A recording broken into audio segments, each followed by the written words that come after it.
Hi, welcome to another episode of Bunny Hugs and Mental Health here on YouTube. My name is Todd Rennebaum, and I am a suicide attempt survivor and a recovering substance abuser. Got a great episode. This one is with a sex addict. She kind of actually recognizes herself more as a love addict. Either way, great episode. Her name is L.A. Wade, and she is an author, a filmmaker, mental health advocate.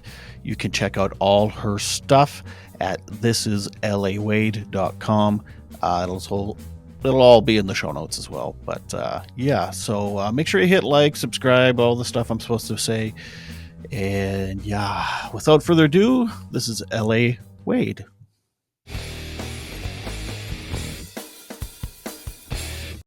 What is it about saxophones that got you addicted? Saxophones. It's a sax addict, right? A sax addict? No, I'm not addicted to saxophones. Oh. I'm interested in a different type of horn for sure.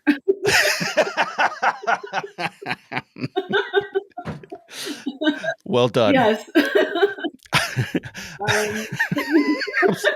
I warned you I'm a smartass, so okay. I'm right here with you. Good. I like the banter. I think that's probably indicative of sex addicts. They like to create a symbiotic kind of like connection, because it's the connection really what I'm addicted to. It's not necessarily the act, although the act makes it better, especially when there is a great connection. And I think that that's what was kind of leading me down a rabbit hole, so to speak. Oh man, there's gonna be so many puns. Yes. But in all seriousness, like any addiction, it's not, it's as wonderful as a sex addiction might sound, because people might think sex is great. It's the addiction part that causes problems in people's lives. And that's where you're impacted emotionally, spiritually, financially, mentally, all of those things.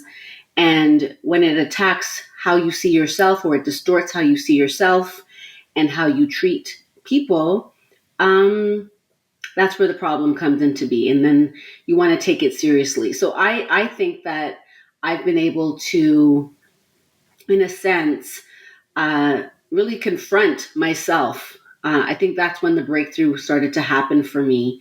And I realized that by looking at the parts of myself that I don't usually hold myself accountable to, taking more responsibility in certain areas. And I wouldn't say that it felt good. It still doesn't really feel good to do that. But it felt better than the loneliness and the depths of where I felt alone and not understood, and like nobody in the world understands where I'm coming from, et cetera, et cetera. And I was hurting so many people that I cared about. So I didn't want that anymore. And having two children also really put it in perspective, especially as they're two boys, as they got older. I had to start thinking about, who am I to these young men? Who am I to myself? And who do I want to be continuing with the life that I have left? So I'm not absent to, I don't know your story. I don't know your feelings, but I know that I have also felt and planned to not be here anymore. And when I got there, it was, I just gave up. Essentially, it was exhausting to continue to fight. And it didn't feel like it mattered if I was or was not here. And I had to learn that I mattered to me enough to be here, and that we have a world of over 7 billion people, and that I'm going to matter to at least one of them. So we find a way. Mm-hmm. Yeah, I'm in recovery myself for addictions. Was alcohol and marijuana and all that kind of good stuff. Yeah.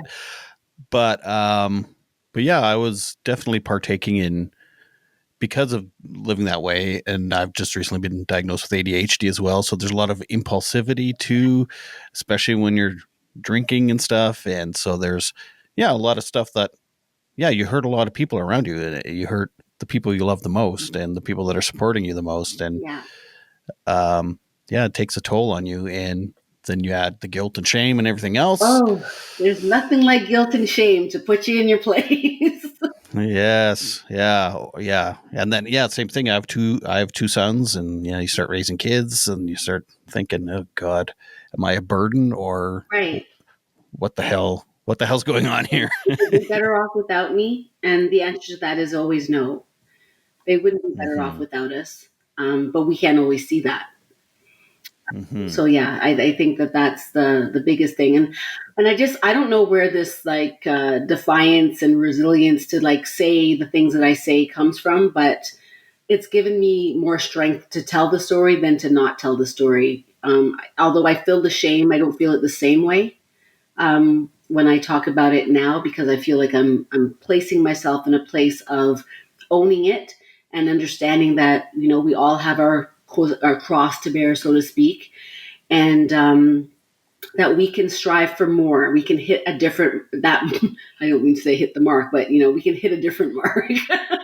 The one that I was pursuing, and I have to do it with humor because when you don't, it feels too flippin' heavy. Absolutely, yeah. Yeah, I in the treatment center I went to was I my face hurt from laughing many days. that's awesome.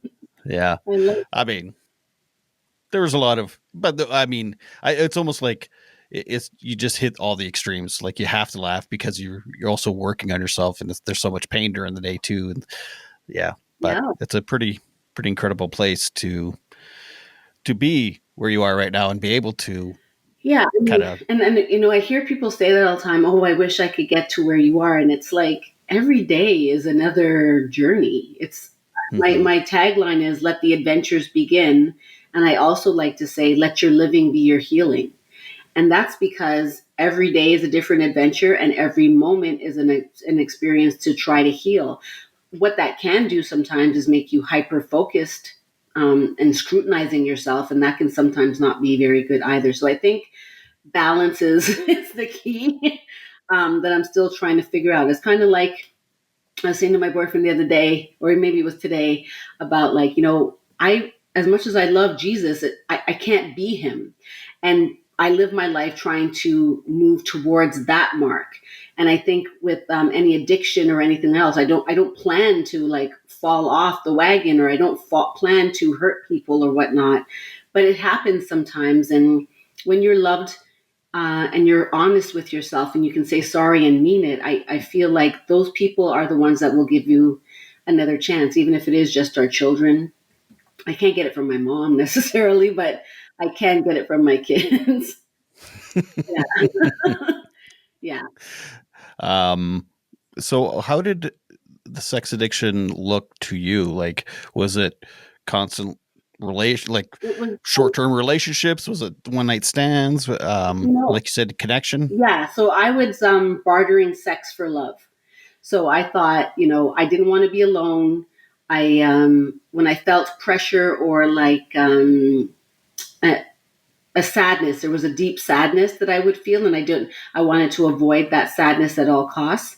What I would do is, I would try to make relationships, because in the relationship, it's okay to have sex with that person, and it's kind of expected. So I was like a monogamous person. I would go from one person to the next. I was never like the kind of sex addict that was like.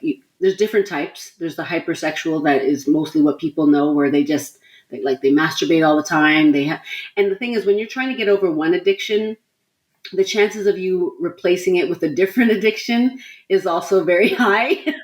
Because we, like you said, I have complex PTSD from my childhood, and so my childhood, my younghood, my adulthood, it's just been a succession of traumas that have happened throughout my life.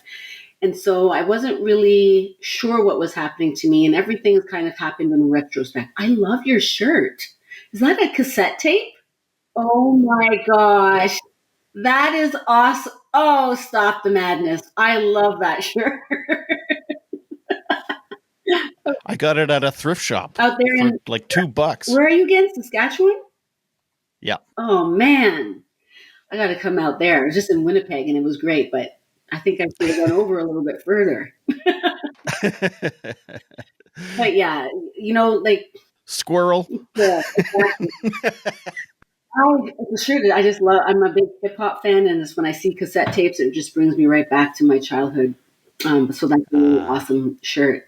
But yeah, I mean, ask me anything you need to know. But I don't know how to help people get over a sex addiction because it's individual to that person. I'm not a sex addict expert, nothing like that. But I often say that I am an expert in my life because I've spent those hours scrutinizing myself. I've been in enough therapy to I know who I am. I don't know if you've ever done a therapy called DBT, dialectical behavioral therapy, is what it stands for. And not basically, yet. it's maybe coming. But what I do see about that in particular is that their big thing is to radically accept. That's the thing that they've taught. And to radically accept everything the way that it shows up as you are. And it's radical because, there's things that you don't want to have to accept about yourself. But it's that very thing that's going to help free you is when you allow yourself to be who you are. And then you give yourself permission to work on it if you want to make it better. And we're Mm. very hard on ourselves when we You said hard on. ding. You should have a ding, ding, Ding. or maybe a dong. I don't know. We're going tit for tat here. My boyfriend says I do that all the time. I love him too because I feel like he goes through a lot because he is trying to figure out how to let me know that I'm lovable. Not about a question of whether or not he loves me. It's whether or not I can receive the love because I understand that I'm the love that I'm seeking in him. And we have these constant like conversations about it, and it's exhausting. So good on him. Um, and it helps me. So It helps me to be with him because he lets me know that I'm not. Although it doesn't, he's not always good at it, but I'm not the problem. It's I've been through a lot of bad shit, and it doesn't excuse behavior, but it kind of helps me radically accept what has happened to me. and so sounds like your boyfriend radically accepts you the way I you, think you are. he really tries to. I'm married. I get it too. Yeah, It's like, oh my god. Everyone always tells me your wife must be so patient, and I'm like, she is. And then at the same time, it's like, am I that bad of a I person to live with? know when they start talking, when they do the comparison of, oh wow, you're this, well they must be like, that's a good reason to fight for me because I don't like those comparisons. I don't like feeling like I'm the other and that person is the norm. And addictions, shame, all of those things make you feel othered, and you can't help but walk through the room because you're the one with the addiction. You're the one that was drinking too much. You were the one that was smoking too much. Like, and they seem so perfect to everyone else that God loved them for being with us. And it's kind of like we bring a lot to other people's lives also. And you have to remind yourself of that there's a reason why they love us. There's a reason Right. why and we just have to remember that. Yeah. Yeah. I'm working on it.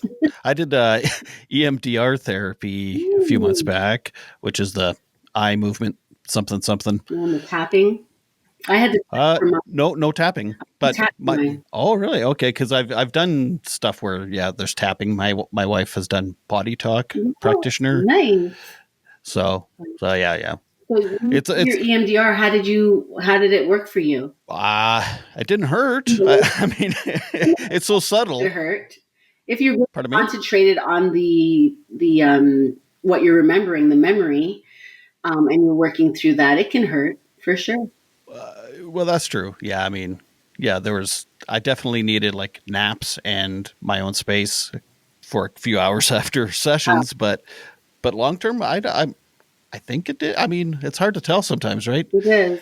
I think other people notice more than you sometimes. Absolutely. I feel like my therapists have often just sat in awe of my own introspection, kind of like, wow, like you seem very self aware. And I am. But that's proof that that's not all it takes, because Yeah. I'm often in the fetal position. I cry almost every day.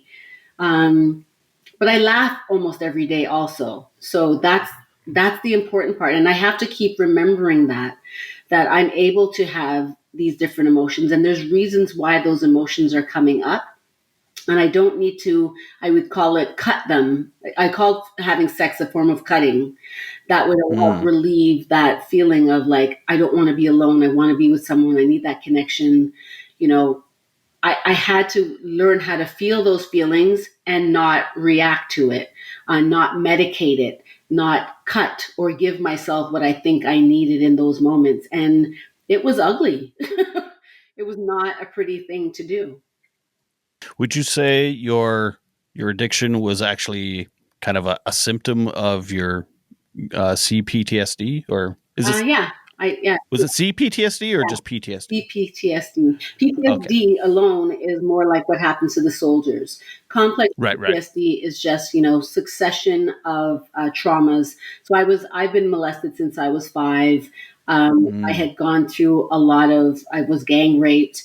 I had become pregnant at a very young age. Like one thing after the next is something that had happened to me. Like and it was always somebody taking from me, and my abuse was not aggressive. In some ways it was manipulative.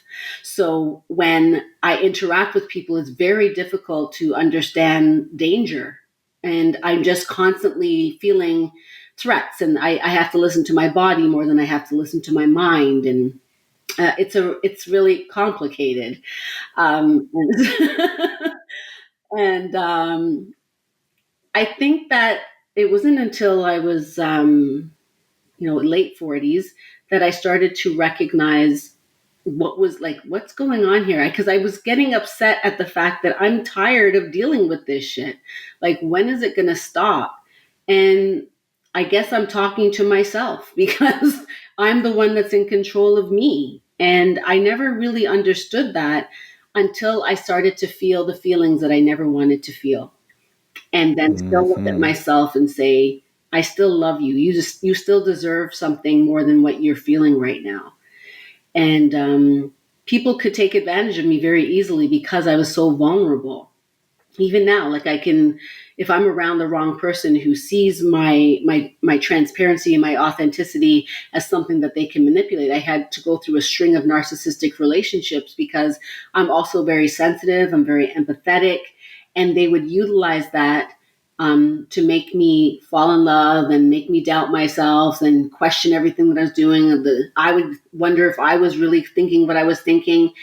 And when you're already suffering with memory problems and all kinds of things, it's very difficult to walk through life. And I don't know. I think God has a different plan for me. People who are addicted always talk about God because that's part of the steps. But I wasn't assigned the steps. I didn't grow up in the church, but I did come to know God through a church, and I've just maintained a relationship with God that's not necessarily attached to an institution. It's more like I could hear the better part of me when I think and speak through him, through what I understand that to be. And I say him because my dad wasn't around, so I figure, oh, God's a better father figure. So let me just use him. Yeah. Well, I'm a little shocked that you said in your late 40s because I didn't even think you were in your 40s. Yeah, So that's really nice of you to say. so there's that. But also when it comes to the manipulation that you were saying, it wasn't always kind of a physical abuse, but more of a mental and a manipulation.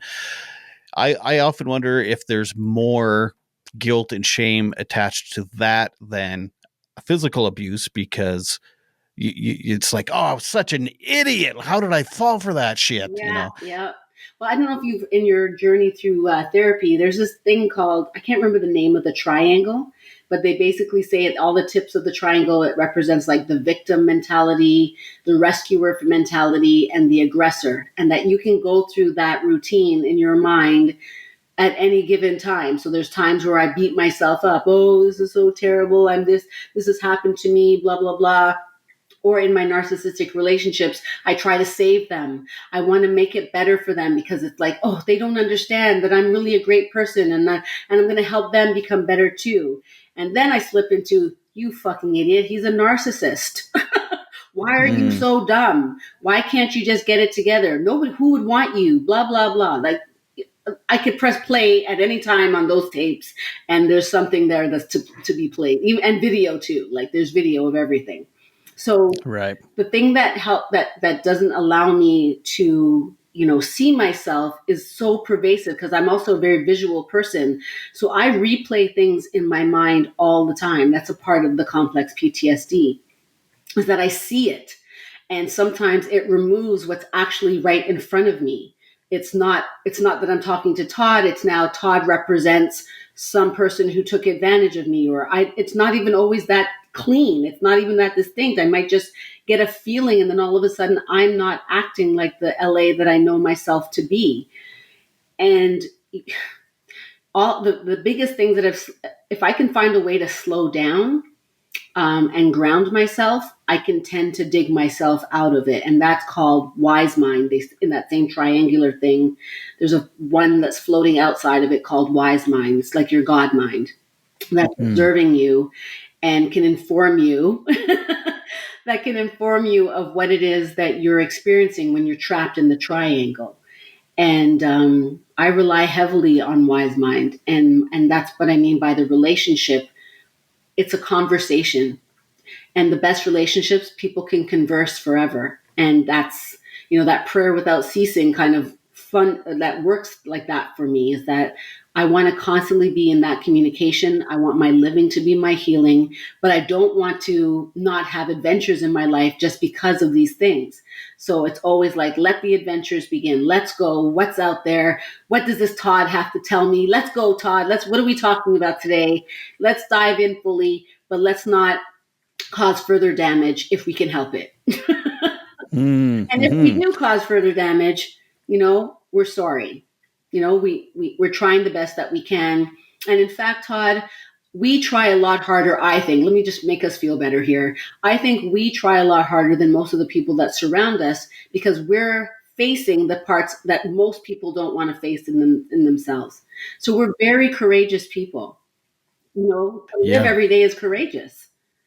Yeah. Yeah. Actually, what I got out of addiction treatment 7 years ago or whatever it was, I said, I think everybody should go to this place because you just learn good life skills. You take a good, long, hard look at yourself. I mean, everybody's on a different journey of where they are in their healing or their pain or whatever. And it's just amazing. Like, and it's so true. And then you hear people say, I'm a grateful alcoholic in meetings and stuff. And it's like, I kind of get that now. Like, Right? you were talking about that wise, what was it, outside the triangle? Wise mind. Wise mind. Mm-hmm. I've felt that, and I've never known anyone else to talk about it. Wow. And it was after I read the book Untethered Soul by Mm, Michael Singer, and yeah. that's the closest I've ever felt to what I thought was God. Was like when I was like so far outside of myself, just observing Yeah. my thoughts, observing what was going on, Mhm. and I mean, it was only a split second or two, and then I was like, "Whoa!" I was like, "Whoa, what was that?" Practice it to make it last longer, and you Hmm. know, and that observer looks at you without the judgment. So as soon as you start to feel that judgment, you realize that you've slipped back into the triangle. Right. Yeah. Yeah. Yeah. It was it was a pretty special feeling, but um we were talking about earlier different types of sex addiction. You kind of said the hyper. I don't. Hypersexual. There's Yes. Uh, hypersexual. There's love addict. There's actually hyposexual, where the person doesn't want to have sex with their spouse, but they have sex with everybody else. Poor guy, poor woman, poor husband or wife that happens to. I don't know. mm, But yeah, there's that. There's different types. You can go. I think I went to sexaddict.ca or .com, and I saw a bunch of different examples of what that is. And I to call yourself a sex addict obviously is very taboo. But I think we live in a hypersexual society. People hooking up, people are doing. I mean, there's people eating each other's asses all the time. There's just a lot going on sexually for people, and that wasn't a part of my. not in Saskatchewan. Not in Saskatchewan. Those Winnipeggers or who does it? And they're gonna come for me now. Those Toronto people, they think they know everything. I will say, I am so in love with the way the Saskatchewan Roughriders have such a following. They are such diehard fans. It's beautiful to see. My grandfather and great grandfather played on the Rough Riders at No one time. way. That's Yeah. a big deal. You see? So I literally bleed green. They remind Anyway. me of the cheeseheads in the NFL with the Green Bay. They're Yeah, that yeah. kind of fan, you know? It's true. I respect it fully. Um, But you're right though about everything. There's everything sexualized. Like my wife watches a lot of reality TV, and like 90% of it, they're just talking about sex on there, and they're talking about what they did that night, or just who they want to do. And I'm yeah, just like, relationship and sex, relationship and sex. So it's kind of like I started to review. I was married for 16 years, and coming out of that relationship, near the end, it became really like I didn't. pulling out of it. Yeah, the pulling out exactly. Ding Sorry, dong. You have a ring? You have a ding a bell that you can ring? I'll add it in post. Ding dong. Yes. Um, Anyway, sorry. that's okay. That's okay. Yeah, when you start to slowly pull out, it can be messy. Oh my god.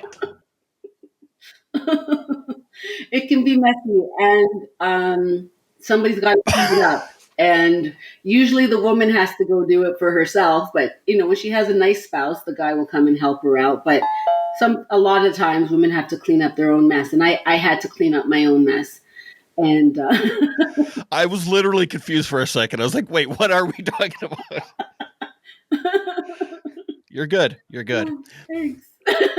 Okay. So you were cleaning up the mess of Cleaning up your the mess of life. my life.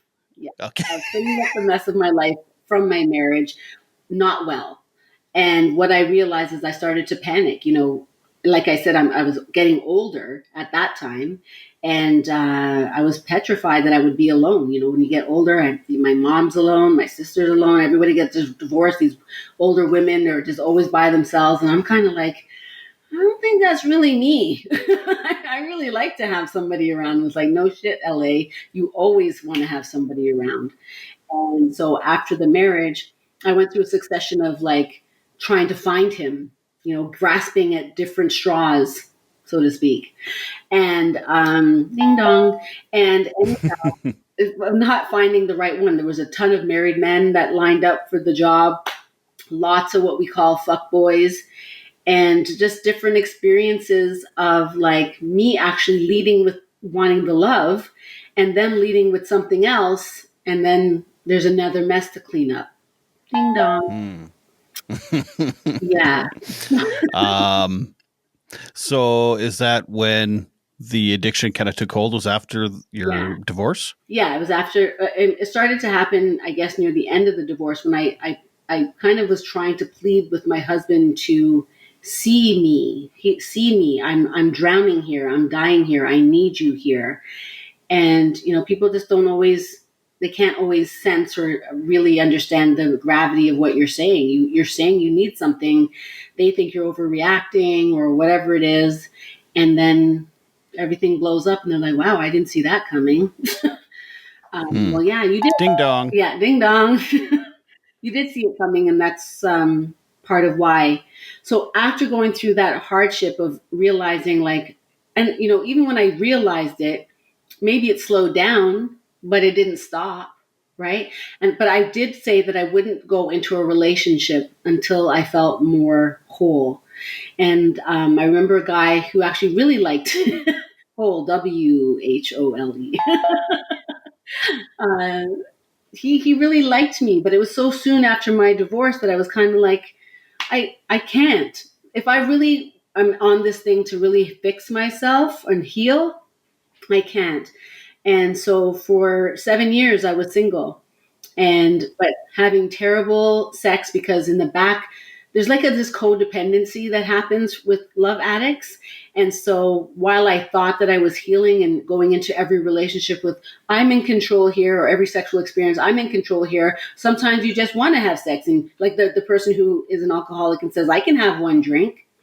It's kind of like that, where if you're having relation with people who don't really care about you, and you don't know the markers, you can't read the room, but you feel like shit about yourself, and it's always because you're with this person who isn't in it for the same reasons as you are.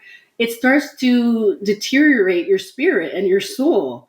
And as you continue to go down that spiral, it's kind of like, I didn't want to be there anymore. And I remember, and like I said, I was single for 7 years, and it wasn't until the end of that time where I begged my wise mind to show me what I haven't been able to see before.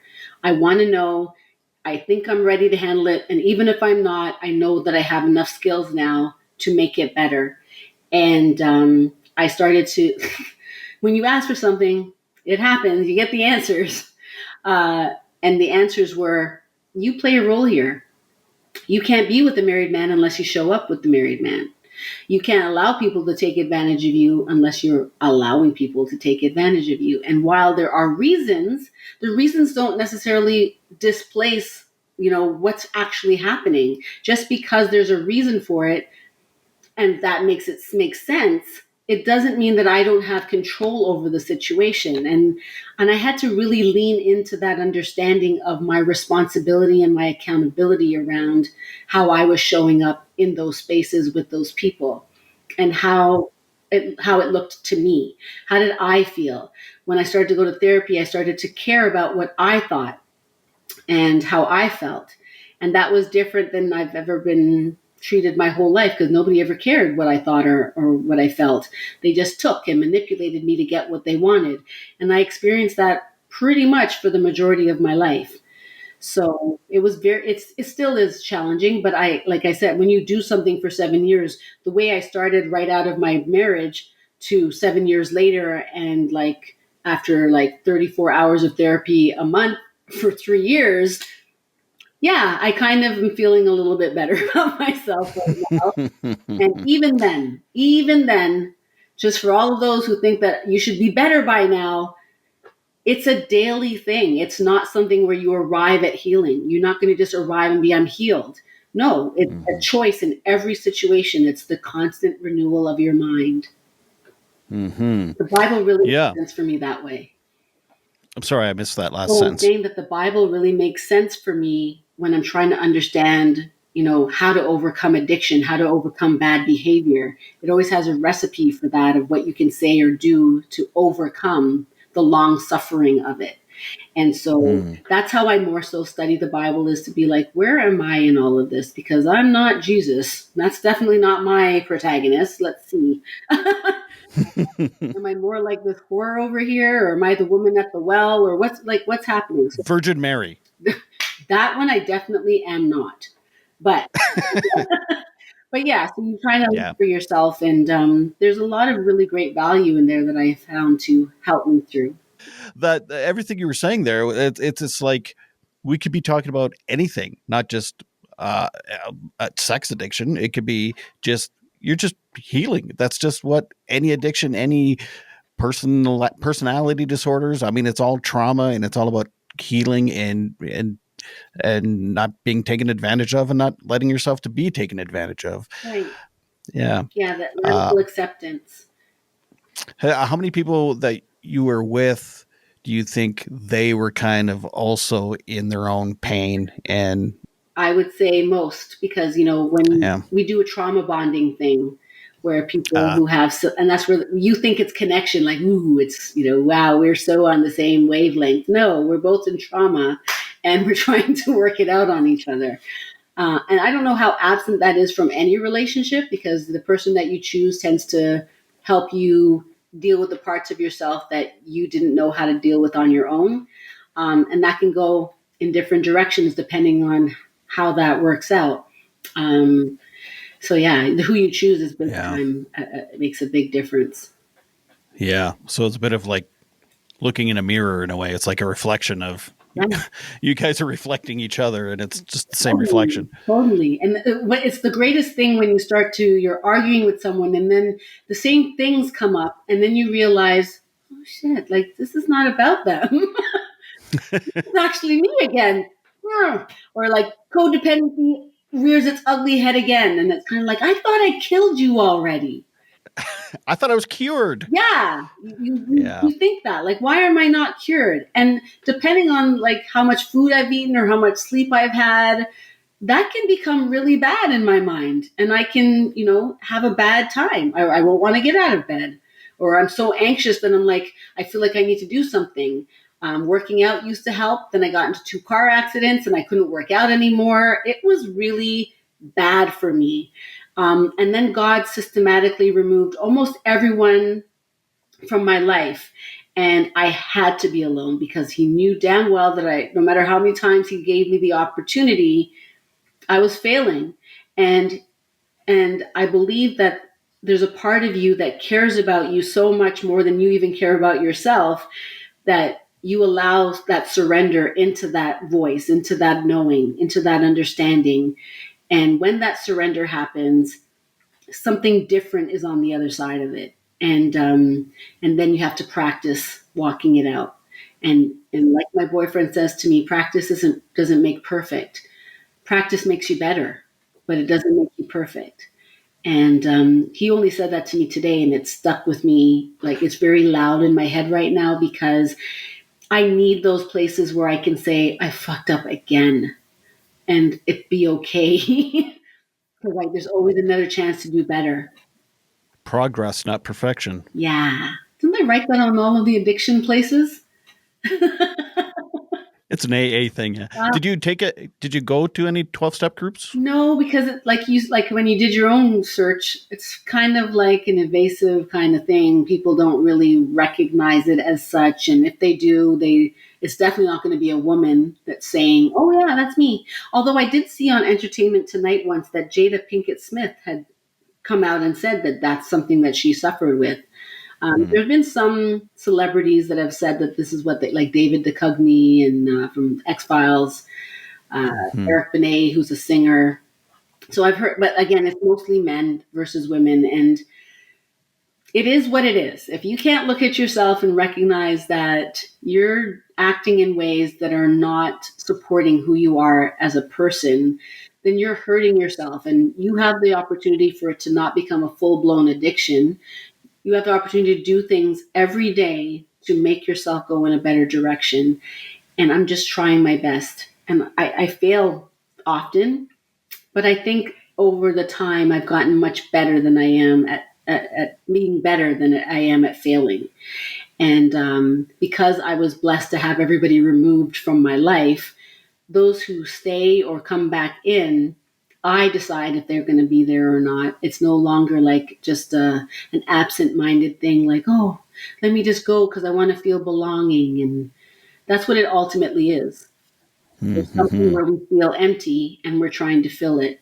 And it can be sex, drugs, alcohol, shopping, lying, whatever it is to try to make us feel better. And sometimes it's all of those things, you know?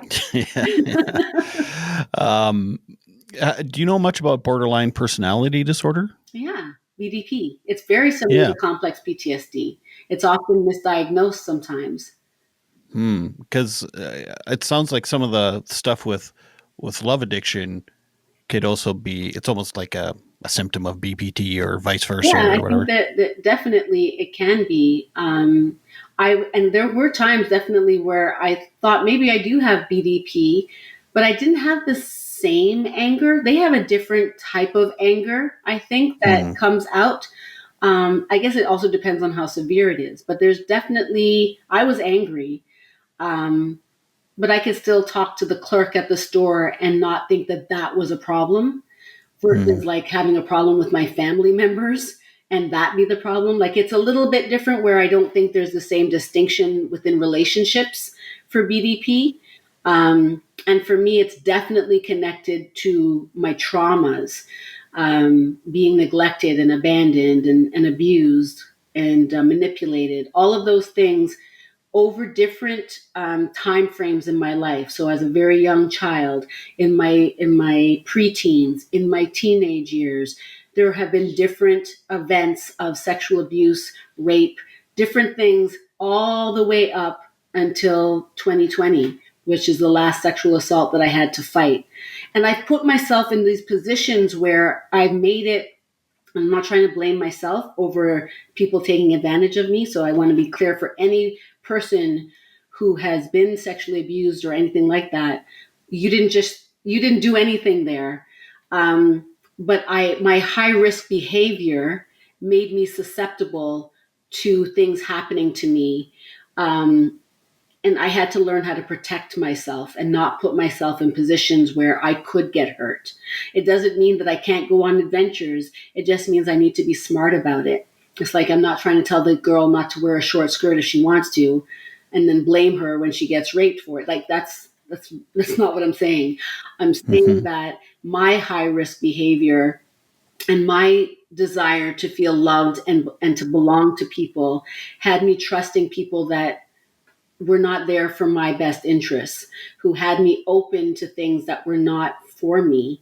And I read that wrong, and I wanted it more than I wanted anything else. And so I chose it. Every time I would choose it, trying to make excuses for people's behavior because, well, at least they're there. And it's lots of different things. It's so interconnected.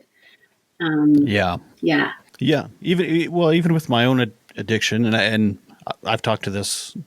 Oh, I've said this a few times, and I talked to a girl who had histrionic personality disorder, and I'm not sure if you know what that Whoa, is. what is that? It's kind of like BPT, but B BD. borderline, but it's a lot more sexualized. Everything's a lot more sexualized, and you're not. Um, I'm screwing this up. It's Google okay. it. What's it called? uh, What's it called? Histrionic personality disorder. So it's a cluster B. So there's narcissism, borderline, histrionic, and antisocial, or Mm, yeah. So anyway, there's a lot of crossover and overlap and stuff. But interesting. um, so basically, I mean, yeah, she uses sex a lot to manipulate other people and to get what she's not getting from others and whatever. Yeah. And I mean, it's all wrapped around trauma and pain and everything else, but you get into that cycle where it is like you do put your trauma puts you into places where then you are very susceptible to be in more trauma. Yeah. And even my own addiction was like that with my own shame and guilt and stuff. I was doing stuff that was outside my moral code, which then got me in trouble, which then caused my own trauma, which then caused a attempt on my life, which then caused trauma, which then it's like this whole thing of just more and more and more and more. Yeah. Yeah, it's and yeah. So then I see why a lot of people do maybe blame themselves or other people For sure. blame, look at people in addiction and be like, well, this is your choice. Yes. Oh, I And love it's like, those well, people. I mean, it is and it isn't, right? I mean, it is and it isn't. But Right. yeah, And you get it's stronger. You get better at making the choices that they even think that you should be making all along, but you're not doing it yeah, for them. You're doing it right, for you. Oh, as soon as I start giving too much power away, I know I'm in trouble. So I always right. try to find ways to regain my power. And I think my writing had done that tremendously when I was able. So I call my books self help eroticas because who doesn't still want the sex? The sex part is the good part. But it's attached to pain. So what I do is I try to take this character. Her name is Callie Church. And she goes on this adventure. It's kind of like she's writing a diary of her experiences. And she talks about, oh, I met this guy and this is what was happening and this was going on. And she talks about how great it is. And then by the end of the story, you get the lesson of, wow, she couldn't have seen that coming a long time ago and what she learned from that experience. And sometimes it's not even told, it's not so explicit. It's just kind of like a story that can be seen as tragic. It has funny parts. It's just like me. I just show up as it is, but I'm able to tell this story about this woman, and putting it in someone else in the character has helped me heal because I'm healing myself externally without it feeling like it's me. So it's like giving your best friend the advice that you wish you could follow yourself, except you start to follow it after it's outside of you and you're reading it on a page and you're like, yeah, I could do a little better than this. And plus, it puts you in that observer seat. Yeah, exactly. You have the pen. You're writing the life. So if I'm going to write another book, am I going to show up exactly I did in volume one? I sure as hell better not. And now I'm volume three. So I'm writing right now my third volume in this trilogy of short stories about Cali Church. And this one is called Optical Delusions. And Mm. the first one's called Married Men and Fuckboys. The second one is called Friends with Benefits, but Mostly Liabilities. And now the third, the third one will be called Optical Delusions. And yeah, it helps me so much to hold that pen and tell those stories from a different vantage point. Interesting. Yeah, I love those titles. Those are all amazing. Yeah, I like it. And then I'm sure one day I'm also still working on different. I've enjoyed writing, so I've also started to, I've been trying to write that memoir since I left my husband 7 years ago, and it's been like pulling, and it's hard because it's a real shit. It's not a character. It's really you, and so it takes long, and you want to say it and have value. I want to provide value to those who take the time to read it. So that's a very challenging part, but I know that it's going to happen. It's going to happen because I'm in a better place to do it. Yeah. Yeah, I like to do creative things with my pain as well, and Mm. yeah, I've been doing some public speaking and stuff, and it's like, well, Yeah. it's got to be more. It's got to be more of a show than it is, a speaking gig. So yeah, I'm kicking around some ideas in my brain too. But Yeah. I wrote a book too. You did? It's called Sometimes Daddy Cries. Oh It's my a kids God, that is awesome. it's a kids book. I love it because I very much included my youngest son in my experience of healing. And Mm. people would be like, "What? You talk to your children?" Well, no, I don't tell them about the positions. I just tell him that I'm suffering. Ding dong. So yeah, there's ways to talk to children about what you're suffering. When you bring them along on the journey and they see you crying, they won't think it's them. They'll know that it's okay. That's mommy or daddy's issue, and let me help them. Yeah, it's so And powerful. Congratulations! thank you. I love that you did that. Well, and the thing is, like, yeah, I know, because I took it to a couple publishers, and they were like, "Oh, it's not fluffy enough, and it's not this, and it's not, the pictures are kind of." I'm like, but this is what it is. Like, This is the eh, truth.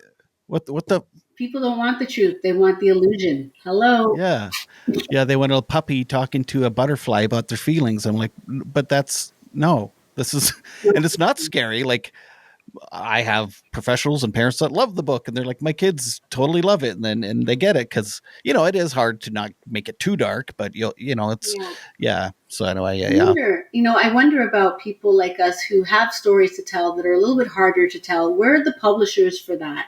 Because it's so hard to do the self publishing and really get it where it needs to go. Yet we live in a time where there's so many people suffering and they're raising children while they're suffering and they have no idea what to do, how to talk to them, nothing. And then everyone, we just keep the cycle going. So you have a book that can help. I don't understand why they wouldn't put that out. I don't know. I don't know. I also didn't after like being rejected like twice. I was like, well, screw you all then. I didn't try too hard. Don't stop trying because I think that there's definitely a space for books like that even any kind of illness, the children need to understand what's happening. um, Yeah. like I said, they don't need to know all the gritty details of it, but ultimately we're, like you said, we could be talking about sex, alcohol, any of those things.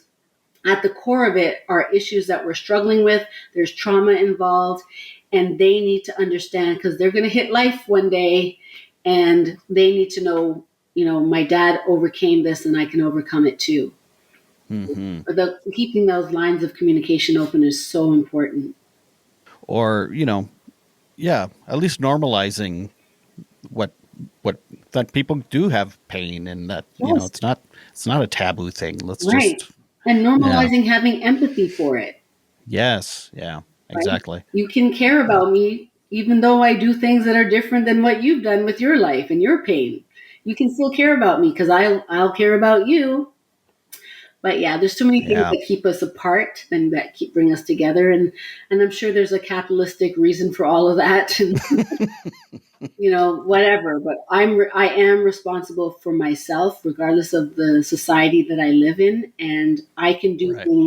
I can do great things. And so Absolutely. Absolutely. So how long ago did you start your recovery from love addiction?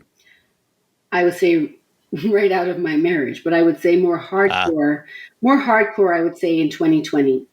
after After your last. yeah, that was Hmm. a something that I was going to utilize to really help propel me into a new way of being. And 2020 was like a shit show for most people, so it screwed up the system in the courts. The courts were backed up, all of these different things. Right. And a lot of people got away with doing things simply because there's something called an 11B, where you have to prosecute within a certain amount of time that's reasonable based on the time that they're charged. And so, because of that, a lot of people didn't go to court on time, and they got the case what they called stayed, which means they weren't proven guilty, but they weren't proven innocent, and it kind of just stays where it is. And Hmm. that was incredibly difficult to overcome as well because I had been working with a lawyer, working with my therapist for this moment, my day in court, so to speak, and I knew that I had a strong case, even though I'm called a sex addict. And I think that when it came down to it, when of what course which cases get pushed through and which ones don't, you know, do they let the sex addict really pursue this when there's really we didn't charge this person in enough time? I think that played a role in it. So how you act and how you show up, even if it's not your fault, can affect your life. And I just want to tell all the people that I ever meet the same. And it's not just for women. I want to tell both men and women, children, that how you act is important. What you take on as responsibility for yourself is important. Learning how to look at yourself and said, I did something wrong here and I can fix it. Being empowered to do those things. Those are the kind of things that is my message now. Hmm. Yeah. Um, do you think that if you had gone to court and everything had gone the way you wanted, you would be healed today? No, because all it does, what it, Or not healed, but yeah. No, you're not cured. yeah, I don't think that I'm a sex addict anymore, but I'm also Right. in a very loving relationship. So maybe I don't know that. Maybe I know that when we argue, I get afraid. Like, is he going to cheat on me? Is he going to go find somebody who doesn't have my problems? Like, it'd probably be so much easier for him to be with somebody else other than, you know, the one with the backstory. Ding dong. But, I but, didn't catch on.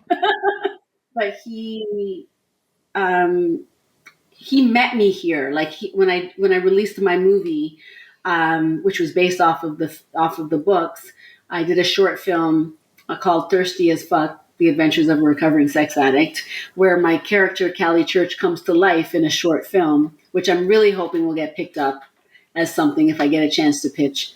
But he met me when I screened it for my 50th birthday, and it was just really great to have done all of that work, to be able to, I wasn't a director before, to have done all of this and shown up in my own power on my own accord. I did this for myself. I brought myself to this place. And then he appeared. So he didn't meet me when I was a hot mess. He met me at a certain place of my practiced healing that allowed for us to have an exchange that was, different than the exchanges I've had in the past. and Mhm. I want to protect it. And Yeah. so he's actually very fortunate to have met me here and this time with this awareness, because I've been there, done that, and that's not what I know where that goes, and I'm not interested in that. But there's still that insecurity that they didn't do that work, or I don't know what kind of work he's done, so I don't know where he's going to go. And I pray that if that ever happened, that it doesn't send me on another trajectory in the opposite direction, because we do tend to give away a lot of our power in these situations. So I'm trying to maintain my power, trying to keep level headed, and also still enjoy the adventures of being in this new time of my life without beating myself up about every single thing. I, Mm. it's not fair to you or your children or the people that care about you. They like when you're feeling whole and complete. So meet them where what they like. But I like when I'm whole and complete too. When I know it. I am whole and complete, but I like when I recognize it. Yeah.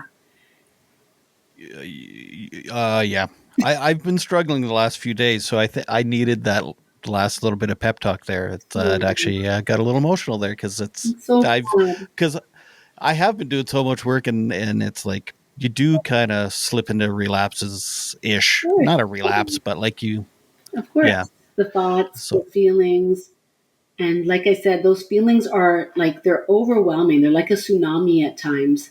And if you don't have enough sleep, if you're not eating right, all of those things can contribute to it feeling more like a tsunami than that's the wave coming in and going back out. And so, yeah, yeah, eating right is hard sometimes when shit's hard. So you want to binge and eat the wrong things. However, you also want to take care of yourself so that you have more of an anchor when those times hit. Because when the waves come, but you're anchored, you might go a little bit like this with the wave, but you can come back. You're like that buoy that comes back. It's not going to knock down. that boy. Buoy, buoy. um, yeah. I feel all that. You called it cutting, but it was like, yeah, the last few days, it's like I purposely don't eat because I'm not worthy, that kind of stuff. Or it's like, I'm doing these really subtle, really, Because you know, uh, yeah, and it's like when it grabs you though, it's like, okay, I know I've been grabbed. How do I get out of this grasp? step by step, you do the first thing that is the right thing that you can do in that moment. And if it's make Mm. your bed, then make your bed. If it's go to the shower and just let the water beat over you, then you do that. If it's to eat an apple and still eat the chocolate bar, then do that, because then you can't just say you're only eating chocolate bars. You can say I also ate the apple, and you'll know it will start to change again when you make more and more steps towards what you want. We give away our power, like I said, so we want to take steps towards what we want to experience, and that's what drives me every day. Sometimes it's also having hard conversations that you're really avoiding. Yeah, 100%. And finding new ways to have them, trying out different language, holding it.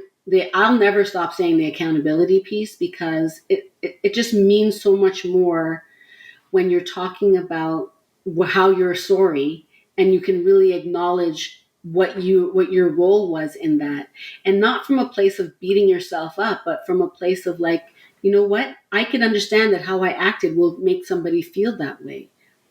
And thank goodness we have the grace to get their forgiveness, and they know that we struggle. Those that are closest to us, they know that we're struggling. They're trying to give us grace, and if they ever got really tired of it, that's totally within their right to do so. But their being there doesn't make you whole or not whole.